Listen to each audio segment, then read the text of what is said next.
Happy Wednesday here in Central Florida. It is absolutely beautiful. The weather could not be more amazing. Nice cool breezes. So glad to get rid of some of the humidity. Today what we're going to be working on is some really basic stretches, and not yoga per se, but basic stretching technique and a couple of different postures that can just help you, benefit you through your day. If you travel a lot, or even after one of your workouts, you want to do some of these basic stretches. So some of them might be reviewed, might have touched base on them in some of the other videos, but these are some of the fundamental stretches that I just find to be something we should do every single day. You're going to want 2 blocks. I pretty much always have 2 blocks on my mat, whether I'm doing a workout, a yoga class, or just stretching, or just doing a basic exercise. I always want to have my fundamental props with me. The other thing you want to have is a yoga strap. Now you can use a piece of rope, you can use a band off of something. It doesn't have to be a yoga strap. I just find these to be the most versatile when you're trying to use a static band for something. So we're going to actually start seated down here, and we're going to go over a really basic forward fold.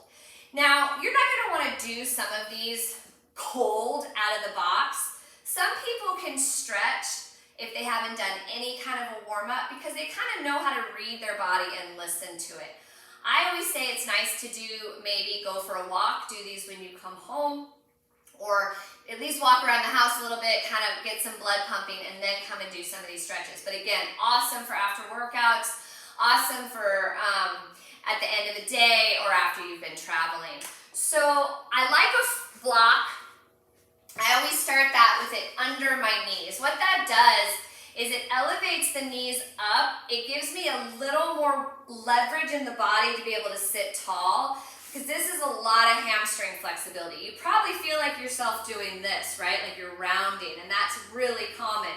So if we take out a little bit of that angle and allow the hamstring to be elevated a bit, then we can sit a little taller, use some of our posture muscles as well. So just resting the knees down. I always say remove the flesh so you feel those 2 sits bones grounded evenly on the floor. Then all you're going to do is reach for those little toes. Now you may not be able to get to the toes. You may be here or a little bit lower. But remember, you have your strap. And so what we can do is lasso that strap around our feet and then start to pull ourselves down from there. Now, a couple things when you're stretching with a strap or even just holding on your toes, I want you to have space in your clavicle, space from your ear to your shoulders. So you don't want to hike up, because now you're just creating more tension that we got to stretch something else, right? So you want to soften the shoulder heads down, maybe wrap the strap around the hand once to give yourself that ability to pull. And then you can soften the body down toward the legs. Now what you may feel is a little more stretch in the low back, middle back, which is awesome. Maybe not quite as much stretch in the hamstring yet, right? So what we can do then is remove that block out from under the knees, reset our stretch. Once again, you may have the mobility to reach for the toes and then soften down. Maybe there's a softness in the knees to be able to capture toes or ankles. Or once again, take your strap, place it around the arch or toe bone mound of your feet, and then gently start to pull your body forward so you really get into the attachments of the hamstring and calf even, behind that knee joint, and maybe even up into the belly of the muscle. So you guys, that's a basic forward fold. You can do any of these stretches that I'm going to show you for up to 2 minutes in each posture. So you can set a timer. I always say nice, easy 5 to 10 breaths, right? Inhale 5 seconds. Exhale 5 seconds. Right? Because that's also using our lungs, which is a muscle, and creating strength in our diaphragm. So again, 5 to 10 breaths, 10 always being a little bit longer, and then you can stay in that posture before you move on to the next. So this is a single leg straddle, right? Because I've bent my other knee up into my inner thigh. For those yogis out there, this is Jani Shavasana. So again, you want to kind of make sure the flesh is removed and you feel like you can attain this stretch. Now, I will also tell you this, and I kind of forgot this with the forward fold, but you can do it on this one as well. You can take a block and not fall like I just did. Place it under the booty. Again, get those sit bones where you need them. That elevation as well is gonna give you more clearance for the hamstring, okay? So a block under the booty can do the same thing. Same with the half straddle, right? It's under the butt, lifts me up just a little bit, gives me more mobility in my skeletal structure. So bringing the one leg out to about a 45, making sure you've got all your props handy. There's two ways to do this stretch. One is to reach for the outside edge of the pinky, right? So the pinky side of your foot, outside edge, reach for that first. Okay, now you may not be there. Guess what? You have your strap. So the strap is to bring everything closer to you so that you don't force anything. In yoga, we call it knowing your edge. You want to get right to the edge of that muscle tightness, but not push through it, because then we can get micro tears and we can injure ourselves. So stretching is this very methodical, being very present mind-body when you're doing these deeper stretches. So once again, if you can't get to the foot or ankle comfortably, find that strap. Always a subtle bend in the knee, okay? You don't have to lock things out in order to get a good stretch. So we reach for the foot, we send our arm out to the side, okay? Now this is keeping our posture muscles in alignment. We're rotating slightly at the waist towards our back arm. Now, you're gonna breathe into this as you start to reach the top arm up and over as if you were trying to extend your bicep towards your ear, but you wanna keep your ribs open to the sky. Very important. So you may just get to here and you feel like it stops. There's a restriction here. Those are your intercostal, side body, and QL, okay? Now you may be able to drop that elbow behind the shin and go into the full expression of the posture, but only if you keep the ribs open and you can elongate without creating pain, again, knowing your edge. Second part of this stretch is to turn your body. You may have to adjust those sit bones. Turn, look at your main leg, the straight one, and then reach for that.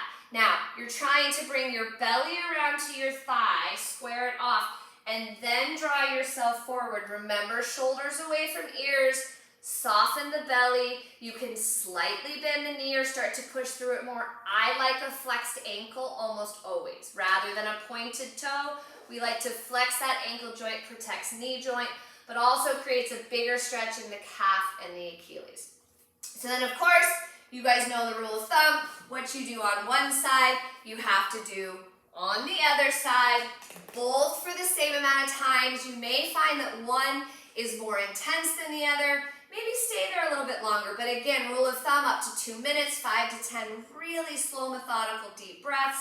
And you can do these stretches multiple times a day. So we did our forward fold, we did our single leg straddle out to the side, and then of course, always the butterfly, right? So we bring the bottoms of our feet together. Now there's different angles to do this from. You can pull those feet nice and tight towards the pelvis, which is gonna give you a little more groin and adductor, but it's also gonna not be able to get you to sit as tall, right? Or you can take it out a little wider, making more of that diamond shape in the body, okay? Still keeping the feet nice and sealed together. Now, in symmetry, you want your knees to settle the same, right? So try not to have one cocked up. Adjust where you need to, and as always, grab your block, place it under the booty, and make the stretch more attainable for you. You can also just use a bolster of sorts, another yoga mat to sit up on top of, lots of options there for you. Once again, you can grab that strap. If you're like way back here and you're feeling a lot of tightness, inner thighs and hip creases, grab that strap, go around the toes on that pinky side, and then you can pull yourself from there. One of my favorite stretches in this posture is to take a couple of blocks, place them. Again, this is all about mobility. Place them on your feet or even in front of your feet, depending on how limber you are. And then trying to draw what we call our third eye, or the point between our brows, all the way forward and settling it down on our blocks. Now, see, my shoulders are not up here. This doesn't help me. So you got to soften the shoulders down. You want to elongate your umbilical cord and everything forward rather than just rounding and hunching, right? We want to try to pull everything forward. That's going to give us the traction we're looking for, hips, hamstrings, groin, okay? Now, on the feet, same thing. Find that position. You might even have to go here or even all the way up here. But what it does is it allows you to stop holding the weight of the head and neck, right? And it just lets you focus on the stretch at hand. So once again, this is butterfly with the blocks as props or simply without. And you can also do some nice little wing flaps. That's going to give you moving traction in those hip flexors and even into that TFL and side hip glute. Okay, you guys, those are like our 3 really basic seated stretches. We have our forward fold, reaching for our toes. We have our half straddle, bringing that foot up into the groin inner thigh area. And then we have our butterfly pose, which is both feet together to the inside and pulling. Those 3 stretches, super basic, nice and easy, are going to be enough to get you limber in your hips, your hamstrings. Didn't so much do front of thigh. We'll do that next time. I have a whole nother set of stretches I'm going to do with you tomorrow. You guys, it's always a pleasure. I am absolutely here just to guide you through some of this stuff, to give you the ins and the outs, the fundamentals, the really basic of why we do it, how you do it safely, and how you do it effectively. Not just to run through something because you saw someone doing it at the gym. My name is Chris. It is always a pleasure, you guys. I will see you in a few days, if not tomorrow. Take care and be well.